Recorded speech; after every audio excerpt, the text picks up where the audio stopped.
प्रिय छात्र छात्राओं, आज हम कक्षा 12 कृषि रसायन विज्ञान के अंतर्गत अध्याय 1 और पार्ट 6 और इसके तहत मृदा निर्माण के बारे में अध्ययन करेंगे। जैसा कि हम जानते हैं कि मृदा निर्माण एक संश्लेषणात्मक एवं विघटन प्रक्रम है और इसके अंतर्गत यानी इसमें संश्लेषण भी होता है और विघटन भी होता है। इसके अंतर्गत असंगठित चट्टानें अपक्षयित होकर के मृदा का निर्माण करती है।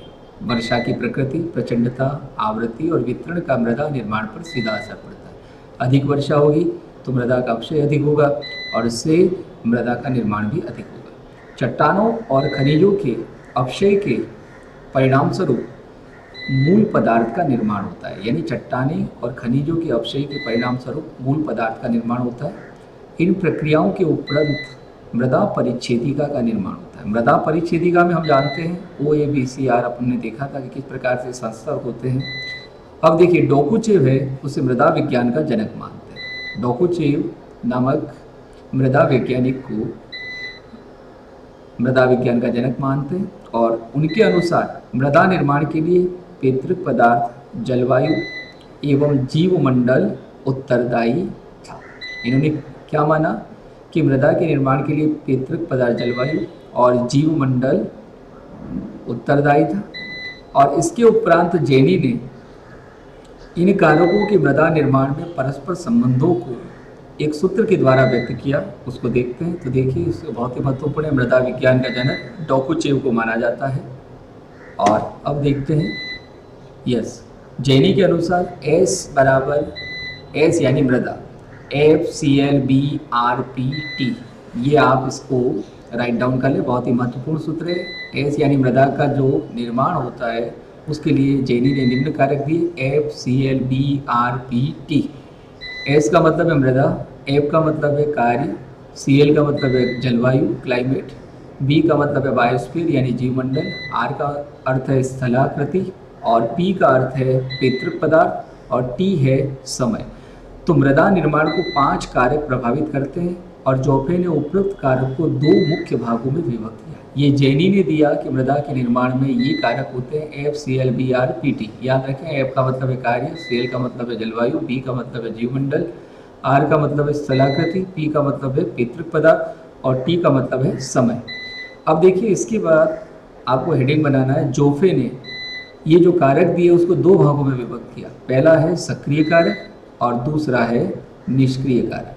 अब देखिए, सक्रिय कारक, सक्रिय कारक का अर्थ है कि जो ऊर्जा प्रदान करते हैं, जो द्रव्यमान पर मृदा का निर्माण करते हैं, यानी सक्रिय कारक ऊर्जा प्रदान करते हैं और जो द्रव्यमान पर ऊर्जा निर्माण का कार्य करते हैं। सक्रिय कारक में जलवायु तथा जीवमंडल 2 प्रकार के, ठीक है ना। सक्रिय कारक में क्या आएगा, जलवायु और जीवमंडल आता है। देखते हैं इसको आगे और। सक्रिय कारक में जलवायु और जीवमंडल आता है। देखते हैं आगे किस प्रकार से। देखिए, सक्रिय कारक में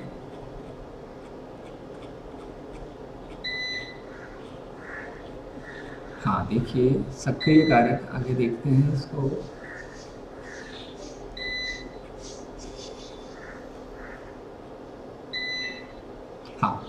तो हमने ये देखा, जेनी ने इन कारकों के मृदा निर्माण में एक सूत्र दिया, S बराबर FClBrPt। चलिए अब चलते हैं आगे। तो जोफे के अनुसार उन्होंने मृदा निर्माण को 5 कारक प्रभावित करते हैं तो उसको 2 मुख्य भागों में विभक्त किया। जोफे ने इन कारकों को 2 भागों में, पहला है सक्रिय कारक, इसमें सक्रिय कारक में जलवायु और जीवमंडल आते हैं। सक्रिय कारक किसे कहते हैं, जो ऊर्जा प्रदान करते हैं, जो द्रव्यमान पर मृदा निर्माण का कार्य करते हैं। दूसरा है निष्क्रिय कारक, वे कारक जो मृदा निर्माण कार्य द्रव्यमान के स्रोत एवं उसको प्रभावित करने वाली दशाओं का प्रतिनिधित्व करते हैं, निष्क्रिय कारक कहलाते हैं। यानी मृदा निर्माण कार्य द्रव्यमान के स्रोत, उसको प्रभावित करने वाली दशाएं, ये सक्रिय कारकों को मृदा निर्माण के लिए आदान प्रदान करते हैं। निष्क्रिय कारक है स्थलाकृति, पैतृक पदार्थ और समय, इसको ध्यान में रखें। देखिए, ये तो हुए आपके निष्क्रिय कारक और ये हुए जलवायु और जीवमंडल, ये सक्रिय कारक है और ये निष्क्रिय कारक है। कौन से, स्थलाकृति, पैतृक पदार्थ और समय। चलिए अब सबसे पहला जलवायु देखते हैं। जलवायु मृदा निर्माण का सक्रिय कारक है। जलवायु के प्रमुख तत्व वर्षा एवं तापक्रम है। और हाँ, अब देखिए आगे देखते हैं। जलवायु मृदा निर्माण का सक्रिय कारक है। जलवायु के प्रमुख तत्व वर्षा एवं तापक्रम है और जल की मात्रा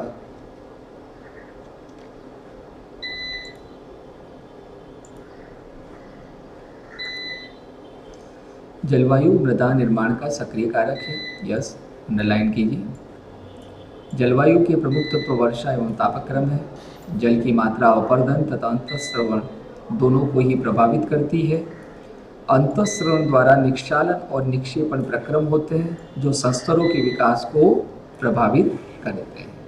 यानी देखिए क्या होगा, जलवायु क्या करेगा, मृदा निर्माण का सक्रिय कारक है। राइट डाउन करते जाएं। जलवायु के प्रमुख तत्व वर्षा और तापक्रम है। जल की मात्रा अपर्दन तथा अंतःस्रवण दोनों को ही प्रभावित करती है। अधिक वर्षा होगी तो मृदा का अपर्दन अधिक होगा और मृदा का अपर्दन अधिक होगा तो भूमि के अंदर यानी पानी का और अन्य लवणों का और खनिज पदार्थों का क्या होगा, अंदर की ओर निक्षालन भी अधिक होगा। चलिए आगे दूसरा। अब देखते हैं आगे। मृदा निर्माण प्रक्रम तापक्रम द्वारा अत्यधिक प्रभावित होता है। इसके द्वारा मृदा की भौतिक, रासायनिक एवं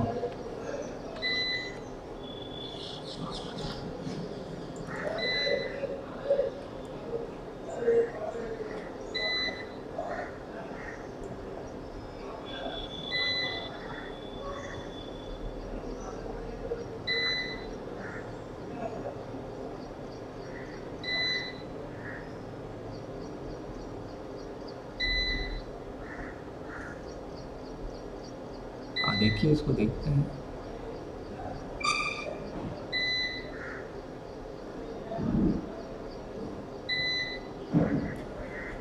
हाँ, अब हमने देखा, हाँ, तो मृदा निर्माण प्रक्रम तापक्रम द्वारा अत्यधिक प्रभावित होता है और इसके द्वारा मृदा की भौतिक, रासायनिक और जैविक क्रियाएं प्रभावित होती है। चट्टानों एवं खनिजों के आयतन के प्रसार एवं संकुचन तापक्रम द्वारा प्रभावित होता है। तापक्रम में प्रत्येक 10 डिग्री सेल्सियस वृद्धि होने पर रासायनिक अभिक्रियाओं की दर दोगुनी हो जाती है। पूछता है तो ये बहुत ही महत्वपूर्ण है। तो तापक्रम के द्वारा मृदा की भौतिक, रासायनिक और जैविक क्रियाएं प्रभावित होती है और तापक्रम में 10 डिग्री सेंटीग्रेड की वृद्धि होने पर रासायनिक अभिक्रियाओं की दर दोगुनी हो जाती है।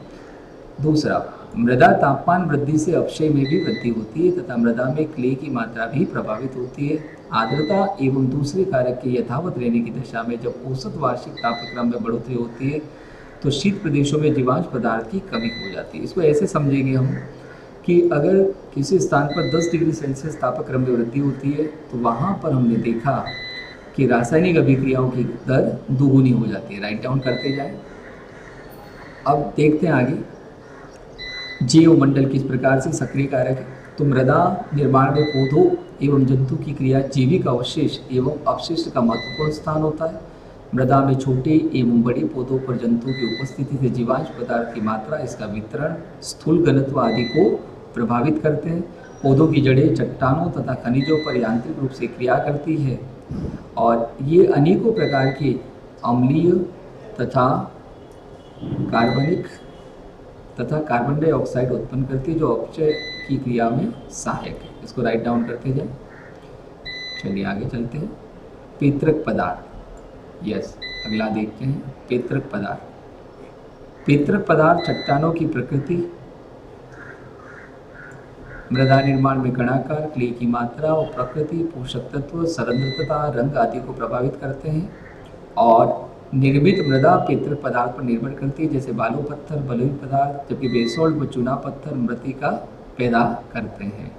और ग्रेनाइट का अपक्षय मंद गति से होता है। इसमें पोषक तत्व की मात्रा बहुत कम होती है। इसको भी राइट डाउन करते जाए। चलिए अगला आता है स्थलाकृति। स्थलाकृति का मतलब है पृथ्वी की अनियमित सतह स्थलाकृति कहलाती है। परिभाषा लिख ले, स्थलाकृति किसे कहते हैं। तो पृथ्वी की अनियमित सतह स्थलाकृति कहलाती है। यह एक निष्क्रिय कारक है, ये भी ध्यान में रखना है। यह स्थलाकृति, पृथ्वी की अनियमित सतह स्थलाकृति कहलाती है। कहीं पर पहाड़ है, कहीं पर इस प्रकार से देखा है आपने दर्रे हैं, कहीं पर पठार है। तो पृथ्वी की अनियमित सतह स्थलाकृति कहलाती है। एक निष्क्रिय कारक है जो जल एवं तापमान के प्रभाव से मृदा निर्माण को प्रभावित करता है। पहाड़ी क्षेत्रों में एकदम ढलान वाले क्षेत्रों में जल की तीव्र गति से प्रवाह के कारण मृदा कम विकसित एवं कम गहरी होती है और समतल स्थानों पर जल प्रवाह धीरे धीरे होता है एवं मृदा के अंदर रिसता रहता है और परिणाम स्वरूप मृदा गहराई युक्त होती है। अब देखो जहाँ भी पहाड़ी क्षेत्र होगा तो वहाँ क्या होगा कि वर्षा ऋतु में तेज जल के प्रवाह के कारण वहाँ की जो मृदा है वह पानी के साथ बह करके चली जाएगी समतल स्थानों पर, और समतल स्थानों पर मृदा होगी वो गहरी होगी क्योंकि वहाँ उसकी परतें के ऊपर परत जमती जाती है। चलिए आगे चलते हैं। समय मृदा निर्माण का एक निष्क्रिय कारक है। पूर्ण विकसित मृदा में पूर्णतः विकसित मृदा परिच्छेदिकाएं होती है जिनका विकास मृदा निर्माण करने वाली विभिन्न कारकों द्वारा लंबे समय तक किए जाने वाली क्रियाओं का परिणाम है। अब देखिए क्या होगा कि जो मृदा है उसका निर्माण एक लंबी प्रक्रिया है और वह समय पर आधारित है। अविकसित मृदा धीरे धीरे समय के साथ पूर्ण विकसित हो जाती है और मृदा परिच्छेदिका के संस्तरों को विकसित होने में समय लगता है। ऐसा नहीं है कि जैसे किसी पहाड़ से तेज वर्षा के साथ वह मिट्टी बह कर गिराई और समतल स्थान में जाकर के उससे मृदा बन जाएगी, नहीं, उसको मृदा में बदलने में कई साल लग जाते हैं और वह समय पर आधारित होती है। चलिए आगे चलते हैं। और अब देखिए तो अनुकूल परिस्थितियों में इसको विकसित होने में हजारों वर्ष लग सकते हैं। समतल अपरदन रहित अधिक वर्षा वाले सरलता से अपक्षयित पेतृक पदार्थ की उपस्थिति में उपोष्ण कटिबंधीय जलवायु वाले क्षेत्रों में समय के साथ साथ मृदा निर्माण तीव्र गति से होता है। तो इस प्रकार से हमने देखा कि मृदा का निर्माण किस प्रकार से होता है, उसके कौन कौन से कारक हैं, स्थलाकृति देखा हमने, समय देखा और इस प्रकार से हमारा अध्याय एक पूर्ण होता है। तो आप इसके नोट्स बना लें और जब कभी भी आप विद्यालय आएँ तो मुझे रजिस्टर अवश्य बताएं। प्रिय छात्र छात्राओं, आज हम कक्षा 12 कृषि रसायन विज्ञान के तहत अध्याय 1 पढ़ रहे थे और इसका आप नोट्स बना लें और अधिक से अधिक संख्या में इसको शेयर करें। धन्यवाद।